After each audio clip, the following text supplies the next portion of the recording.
Is sex before marriage really that bad?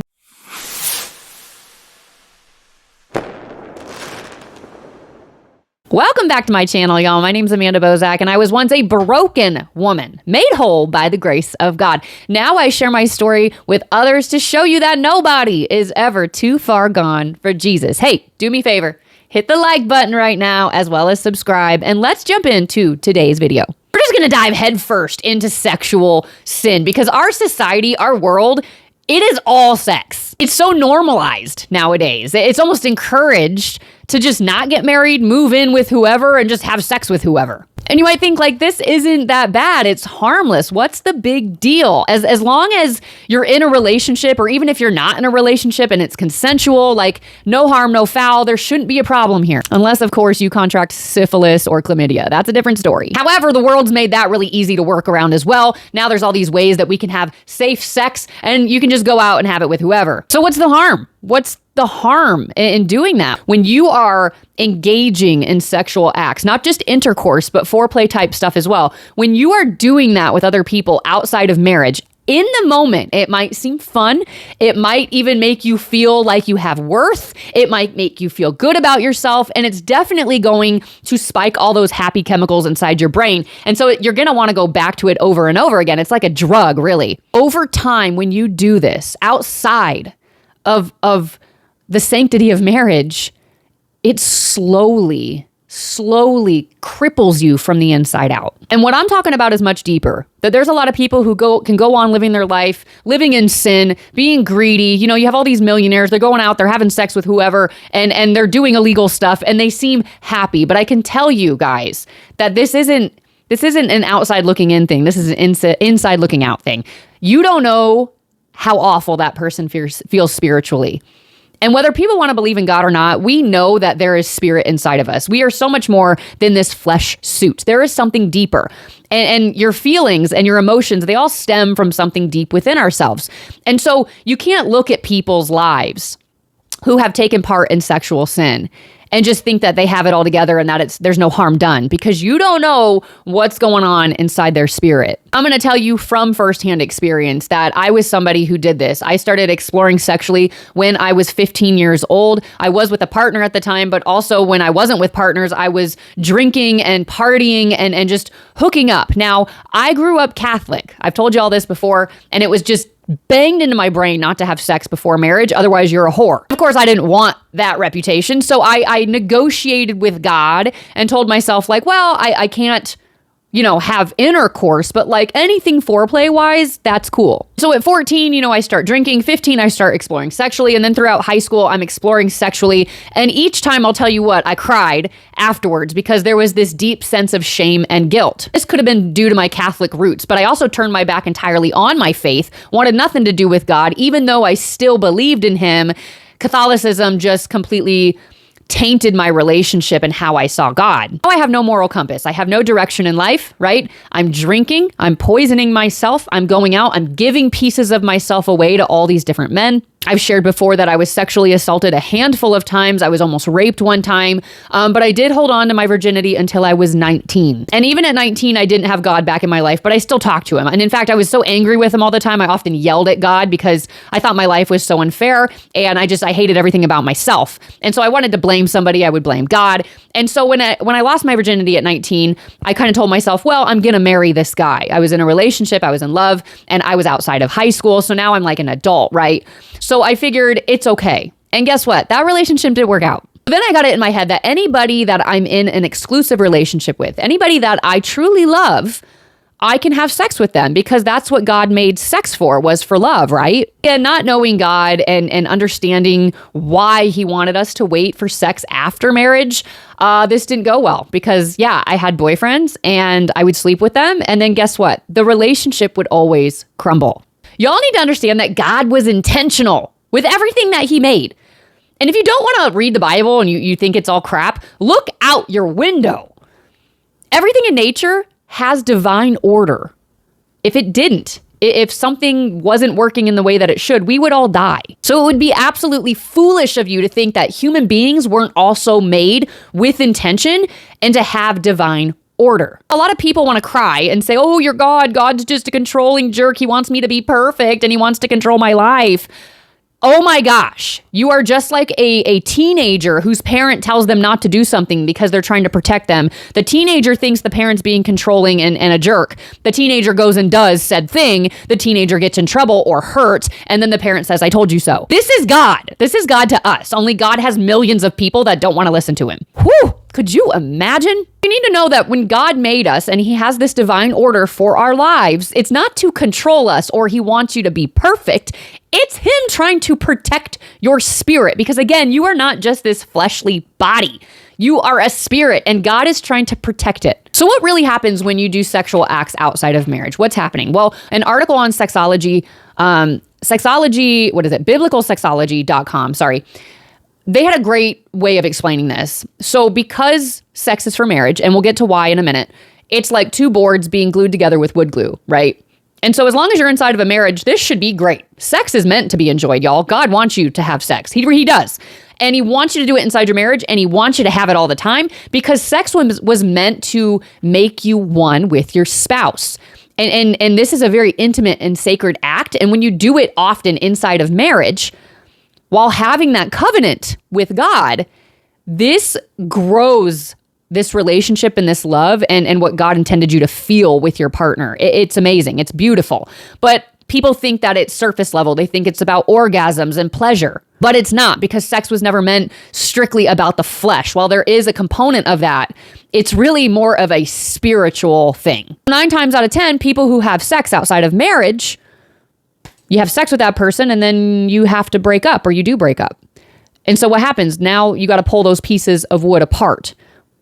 Well, when you pull wood glue apart, each board splinters off to each other. So now not only are you missing a piece of yourself, but you're carrying somebody else with you. And the more you do this, the more you lose yourself and the more you carry the weight of others. Whoa, wait a minute. What did I just say? Did you hear me?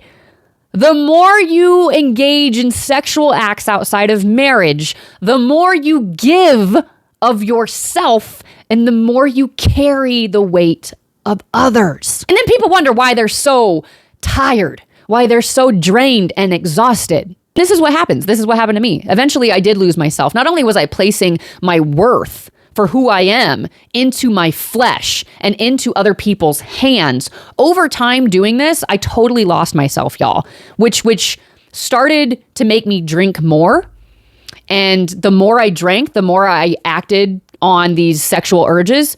The more I did that, the more I gave pieces of myself away, the more I hated myself. My senior year, I decided that I wanted to pursue modeling. And I joined this agency where I had to go through this class for months. And you had to do runway and makeup and acting and ballroom dancing and all these things because I was so tired of just being this drunk party girl. I wanted to still feed my flesh. I wanted to still have male attention for all the wrong reasons, but I wanted like a classy title to it. And so I thought, oh, if I can become a model, then I can be a model. And all this did was not only put more value into my flesh and into what others thought of me, but it also started eating disorders. My coach at the time cast me as a Playboy bunny when I was 17, and I begged my parents to let me do this because I was going to be clothed. I had a leotard on and tights with the bunny ears. And so my coach met with my parents and just reassured them up and down, like, it's tasteful, it's good, it's fine. She just has the blonde hair and she would be a perfect, I think her name was Courtney back in the day, on some Playboy bunny reality show. So that's what I was cast as, but she had told me that I was too thick to really be perceived as a playmate. And so she gave me like a week or two to drop, 10 to 15 pounds. And I thought, I don't know how to do that. And while I was always into fitness, I did track and I was a discus thrower and I was very active. I loved running and things like that. And occasionally I'd go lift weights. I didn't have enough time. And so I started throwing up. I started not eating, and then when I wouldn't eat for a day or two, I'd binge, and then I'd feel bad about binging, so then I'd go throw it up. And so this introduced eating disorders into my life. So now you have party girl, drinking, giving pieces of myself away, and now eating disorders. Eventually, I got to this point where I was so gone. Everything about it was just, my spirit was gone that I started cutting myself. I started carving into my arm. I would carve into my arm to try to relieve this pain and pressure of the hatred I had within myself for what I was doing. Eventually, I would turn into this Dr. Jekyll and Mr. Hyde drunk. A lot of my friends would say, you are a totally different person when you drink, because they thought that I was just this angry drunk when I would hit a certain point. While that was partially true, it was really because I had all this anger and hatred suppressed deep within me. And I would go out into the world, I would smile, I'm bubbly, happy party girl Amanda, and then the alcohol would bring out who I really was. And I was this angry person, full of rage, full of hate for myself. But it would come out in hurting others. I would start bar fights. I would fight with men and women. I would shatter beer glasses in the bar. I would go home with strangers just to get more booze. I had all these horrible things that happened that I shouldn't even be sitting here today, y'all. By the grace of God, I'm sitting here.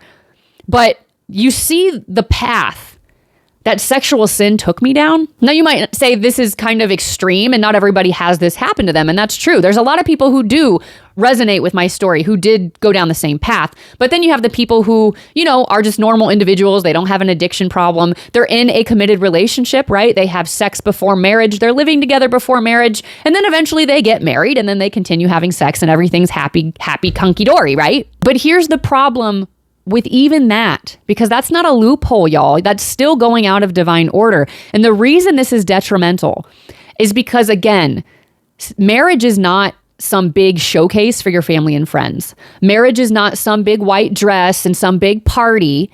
Marriage is sacred. It's supposed to be a covenant between you, your husband or wife, and God, because God created y'all. We have proven time and time again as human beings, without a moral compass, without a divine being, without divine order, without a higher power, human beings just run off whatever they think. Human beings want to be their own gods, and they want their own truth. And then they have their own pride and their own self-righteousness, and they get to do whatever they want. And you'll see over the course of history how this has worked out for human beings. It doesn't work. We kill each other. We torture each other. We go to war. Nothing ever goes smooth. And this is all due to people not wanting to listen to God. But when it comes to marriage and you not having that covenant with God, even before you get married, but also within marriage, you don't have a mediator in your marriage. You both are going to be doing whatever the hell you want. You both are going to want to be right. You both aren't going to know how to communicate. You both aren't going to know how to come together as one.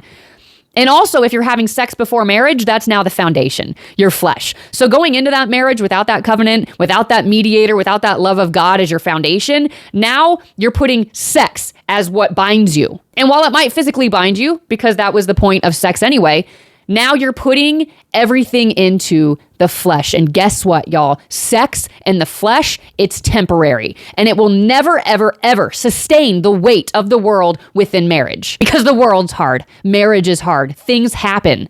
And when you don't have God there to help y'all come back together, to come back to God, because again, he's the higher power. He's the almighty. He knows how marriage is to function. Look at the world. He makes this world stay alive in the way that it does. He doesn't know how to make a mistake.